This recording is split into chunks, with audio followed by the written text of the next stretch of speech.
What's going on, guys? This is Berz. Got a knife review for you here. Let's start out with some of the specifics. Let's start out with the blade. This is a Sandvik steel. That's a 14C28N stainless steel blade, and it's coming in at 3 1/8 inches long. The handle here is 4 1/4 inches long, and that's exactly what the length is when it's closed as well. It's coming in at a mere 2.3 ounces, and you have a liner lock on this blade. You also come with a nice little pocket clip here. It doesn't, it does leave a little bit out, but we can talk about that later. The main deployment, I don't deploy this with the thumb studs. I find that very pain in the butt, but the flipper works fine. As you can see in my hand, this is a relatively small blade. Actually, I can almost cover the whole thing with my hand. Now, this is what everyone would call a EDC option, everyday carry or whatever. I mainly carry this if I'm looking to cut some boxes or something. Just usual everyday tasks is what this is good for. The G10 on it is it's all right. I call it a like a medium low, but for what this price is, which is around $30, $25-$30, just to get G10 in that price range is a good buy. Now, like I stated, the flipper is my desired means of flipping it open. It's very quick, and here's the liner lock. The liner lock on mine is it's a little bit to the left. I would like just a tad bit hair to the right, but with time that will wear in. I have no problems with it locking up or anything along the lines of that. As you can see, I'm giving it pressure and it's still there. It's not closing on the hands. That's the problem.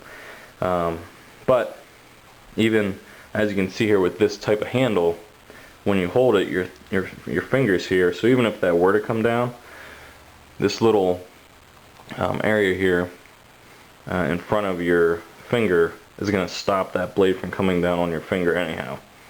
So it looks like they kind of worked that in anyhow as a safety precaution to the liner lock maybe breaking or being engaged accidentally. So as long as that's there, it's not going to come down on the blade's not going to come down on your fingers. Now, the ergonomics of this knife are awesome.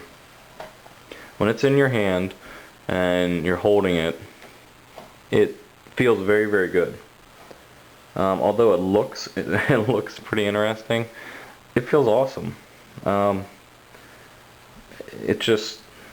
It feels, I guess, the way you want a knife to feel in your hand when you're doing your task. The blade is awesome. The steel, this is the first and only steel I have of the Sandvik steel, and if they're all like this, that's my choice. If I can get it. This thing cuts like nothing other that I have. The steel is just very simple to sharpen, holds a pretty good edge for a very long time. I've only had to sharpen this once in like a year and a half now, and this is just awesome. As you can see here, it dates when the knife was made. This one says May of '09. Now here you have the ability to take apart the knife if you need be with some Torx. Get these two screws here, the screws here, and the pivot screw here if you want to change up how loose or how tight that is, or to take apart the knife. But the thumb studs, I don't even know why they're there. Someone said they're there to stop the knife when it goes in, which you can kind of see on this side right here. You can see once that goes down, it kind of stops it, but they're of no use to me whatsoever. I don't like using them on this knife. I mean, I guess you could if you wanted to, but it's just so small that, you know, if I were to get this, open it, it's kind of, I don't know. It's just easy for me just to open it with the flipper. Flipper. Pocket clip here. It really hangs out a bunch. If you're looking for like a concealed kind of thing, you know, but what are you gonna do? You can't make everything perfect, and with the size of this knife, you know, they're kind of limited on what they can do with putting things certain places. You can carry it tip up, or you can switch it to here and carry it tip down. You can see there's two holes there to switch the pocket clip. As far as values go, this knife is probably the best value in regards to a knife you will ever find. You can probably find this around $25, maybe a high of $32. I think they're also selling these at Walmart, if I'm not mistaken. I saw someone else mention that. But the Sandvik steel G10 and just the quality of a Kershaw, you can't ask for more. You just can't. This would just be, you know, carry every day, just kind of in your pocket. You won't even notice it's in your pocket. If you're one of those weight freaks, you're not even going to notice it's in your pocket. It has a little spacer back here for strength. And it has no finger grooving on the top here. But with your hand locked in here, there's a little bit of finger grooves here for the thumb stud to begin with, and that kind of locks in your pointer finger when you're holding it. There's really no need, if you know how to use a knife, to even have these up here. You could put a little something on there, or maybe make some finger grooves in there if you want, but there's really no need for this kind of knife. I mean, at this price, you're not going to expect to get everything. As it states here, this is made in the USA. And there it states what kind of steel it is, made in the USA. On the pocket clip, it states it's a Kershaw.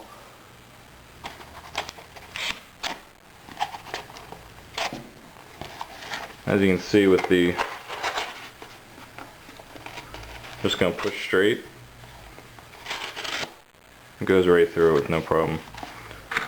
Stab it, straight.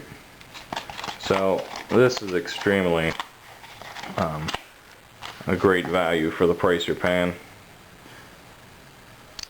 So if you want to pick one of these up, go ahead and take a look for Kershaw Skyline. You can find it with maybe a few different designs. It's kind of rare. This is mainly what it comes in, with the plain blade, not the black coating. But yeah, go ahead and take a look if you're interested in this. And after a year and a half of me having this knife, I don't carry it as much now, but when I first got it, I carried it a lot. Didn't even notice it was there. So if you're looking for extremely lightweight quality blade, as you can see there, with the knife centering is pretty much dead on. But quality blade, cheap price. Yet again, huge value, tiny price. If you guys got any questions or anything, let me know. But until next time.